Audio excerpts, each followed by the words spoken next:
히브리서 10장입니다. 지금까지 논해온 본서의 본론이라고 할 수 있는 그리스도의 제사장직의 요약이며 결론이라고 할 수 있습니다. 앞장에서 그리스도의 제사의 완전성에 대해 언급했다면 여기에서는 그 제사의 영원성에 대해서 강조하고 있습니다.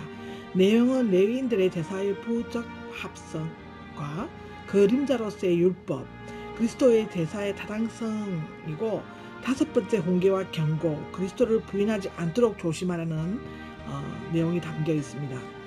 1절에서 4절을 보면 앞에서 대제사장인 그리스도의 우월성을 논증한 다음 여기에서는 율법의 규정을 따른 옛 제사는 해마다 반복되어 불완전한 것이고 장차 오는 그리스도의 제사인 그림자인 것을 다시 강조하면서 그리스도의 일회적 희생의 온전성을 설명하고 있습니다.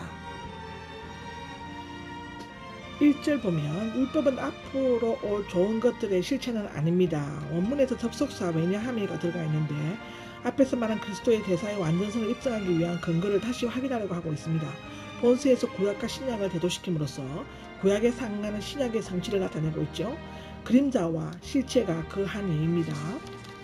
여기에서 실체는 실물을 완전히 재현한 형상으로 윤곽만 그리는 대상에 대해 완성된 그림에 비유할 수 있고 앞으로 올 좋은 것들은 희생제물과 대제사장으로서의 그리스도를 가리키고 있죠. 옛 언약 아래에서 주어진 율법이나 그 규정에 따라 세워진 장막이나 제사는 그리스도에 의해 실현되는 하나님의 나라와 하늘에 있는 장막과 제물이요 대제사장이신 그리스도에 비하며 한낱 그림자에 지나지 않는다는 내용입니다. 그들이 해마다 완전하게 할 수 없습니다는 율법이 해마다 제사를 드리도록 정하는 것은 이와 같은 희생 제물로서는 하나님께 가까이 나아가는 사람들을 완전하게 할 수 없다는 사실을 뒷받침해주고 있습니다. 제사를 되풀이하는 것은 사람의 범죄한 영혼을 정결케 하지 못할 뿐만 아니라 하나님께로 나아가는 길을 열어주지 못한다고 기록되어져 있습니다. 아니 완전하게 중단하지 않았겠습니까? 라고 2절에 나와 있죠. 율법을 따라 제사를 드리는 일로는 죄를 의식하는 것을 없애지 못한다. 제사는 사람들의 죄를 생각나게 해줄 뿐이며 죄를 깨끗게 해줄 수 있는 효능이 없다. 만약 구약의 제사가 완전케 할 수 있었다면 단번에 예배드리는 사람을 깨끗하게 하고 다시 반복하여 해마다 제사 드릴 필요가 없었을 것이다. 이 희생 제사들은 죄를 기억나게 할 뿐이다 라고 3절에 나와 있죠. 해마다 드리는 희생 제물의 피는 죄를 없애지 못할 뿐만 아니라 오히려 해마다 죄에 대한 생각을 일으키게 하고 죄를 더욱 죄되게 할 뿐이었습니다. 동물들의 피를 장차 오실 그리스도의 그림자에 비하게 지나지 않았습니다. 그리스도께서는 한 번 십자가에서 피를 흘림으로써 영원히 죄를 없이 하고 성도들의 양심을 깨끗하게 하셨습니다. 아멘. 5절에서 7절을 보면 시편 40장 6절에서 8절을 인용하여 그리스도의 제사가 하나님의 뜻을 이룬 것을 증명하고 있으며 인용할 구절을 그리스도께서 세상에 오셨을 때 하신 말씀으로 표현하고 있습니다. 주님께서는 예비하셨습니다라고 5절에 나와 있죠. 하나님께서 원하시는 것은 희생제사들과 예물이 아니라 사랑으로 자기를 희생하는 것이며 이 때문에 그리스도께서는 육신을 입고 이 세상에 오셔서 율법에 의한 제사로서는 할 수 없는 일을 하셨습니다. 로마서 8장 3절에 나오죠. 나를 위해 한 몸을 예배하셨다. 70인역에 보면 원문에는 당신께서 내 길을 뚫었다 라고 되어 있습니다. 히브리 노예들은 일평생 동안 주안을 섬기겠다는 헌신의 표시로 길을 뚫었는데 이것은 그리스도께서 근본 하나님의 아들이시면서도 인간을 구원하시려는 하나님의 뜻에 온전히 순종하여 자신을 낮추시고 성육하신 것을 나타내고 있습니다. 그의 온전한 순종과 희생으로 우리는 하나님께로 나아가는 길을 얻게 되었습니다. 아멘.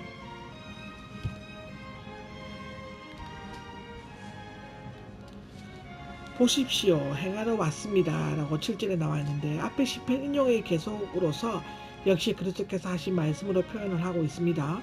그리스도께서 오신 것은 하나님이 기뻐하시지 않는 번제물,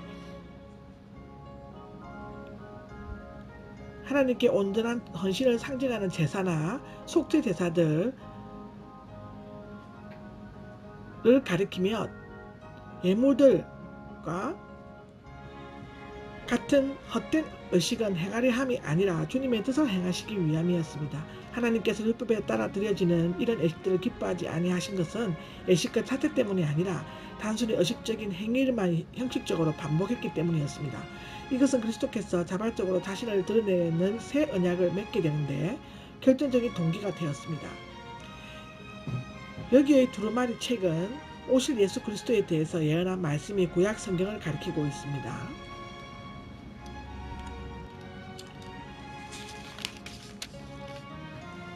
그리스도께서는 첫 번째 것을 패하셨다라고 구절에 나와 있죠.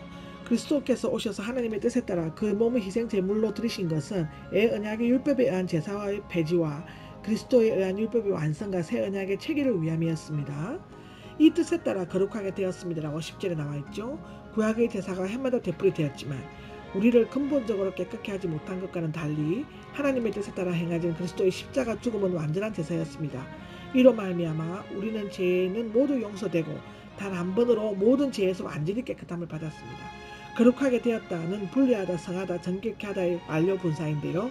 여기에서는 온전케 하다와 거의 같은 뜻을 지니고 있습니다. 즉 우리의 모든 죄가 제거되고 완전한 자가 되어 하나님 앞에 서서 하나님을 섬기는 자가 되는 것을 나타내고 있죠.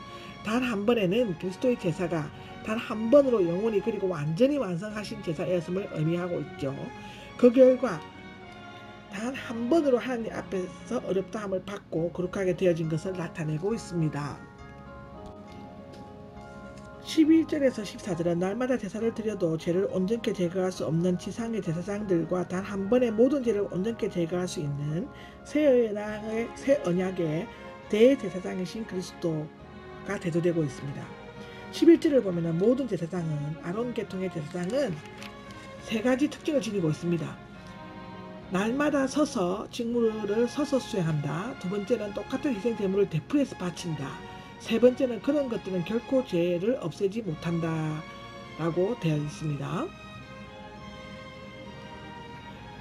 12절에서 14절을 보면 그러나 이제 그리스도께서는 대제사장이신 그리스도의 특징을 지니고 있습니다. 죄를 위해서 앉으셨습니다. 12절에 나오는데 그리스도의 구속 사역은 옛 언약과는 달리 온전히 성취되었고 반복할 필요가 없었으므로 제사장처럼 날마다 서 있지 않고 하나님 우편에 앉으셨다라고 시편 110편 1장 1절에 나옵니다. 그는 거기에 앉으셔서 하나님의 백성인 그리스도인을 위해 중보 사역을 행하신다고 기록되어져 있습니다. 한 번의 영원한 제사는 해마다 자주 드리는 일시적인 지상의 제사와는 대조되고 있습니다. 드리시고는 제2부정각으로서 구약의 제사장들이 서서 계속해서 드리던 제사와는 달리 과거에 단 한 번 행해진 단회적인 행위인 것을 나타내어주고 있습니다. 그 후부터 기다리고 계십니다. 13절에 나오는데요. 그리스도께서는 하나님 우편에 앉으셔서 모든 원수들이 발 아래에 발판이 될 때까지, 즉 완전히 굴복할 때까지 모든 그리스도인에 대해 중보 사역을 행하시면서 기다리신다고 되어 있습니다. 그분께서는 완전하게 하셨습니다 라고 14절에 나오는데요. 그리스도께서는 영원한 효력을 지니고 있으므로 제사함을 받아 거룩하게 된 자들을 영원히 안전하게 하셨습니다. 송하는 성령께서 심령에 임재하여서 천천히 진행되다가 육신의 죽음을 맞이할 때가 아니면 그리스도의 재림 때에 최종적으로 영화의 단계로 들어가게 된다고 로마서 8장 30절에 나와 있습니다. 이 짧은 몇 구절에도 그리스도의 성육신 십자가 부활 영화의 내용이 담겨져 있죠. 15절을 보면 성령께서도 우리에게 증언해 주십니다 라고 기록되어져 있습니다. 성령을 인용하면서 하나님의 말씀, 그리스도의 말씀은 이제는 성령의 말씀으로 나오고 있는데 이것은 16절, 17절에서 인용하려는 에레미야의 말이 단순히 에레미야 자신의 말이 아니라 그가 성령의 감동을 받아 말한 것임을 나타내어주고 있습니다. 그리스도의 속죄가 단 한 번에 완전히 성취되었다는 것은 이미 하나님께서 예언자의 입을 통해 성령으로 하여금 말하게 하신 것이었습니다.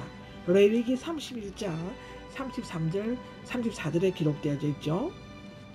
아멘.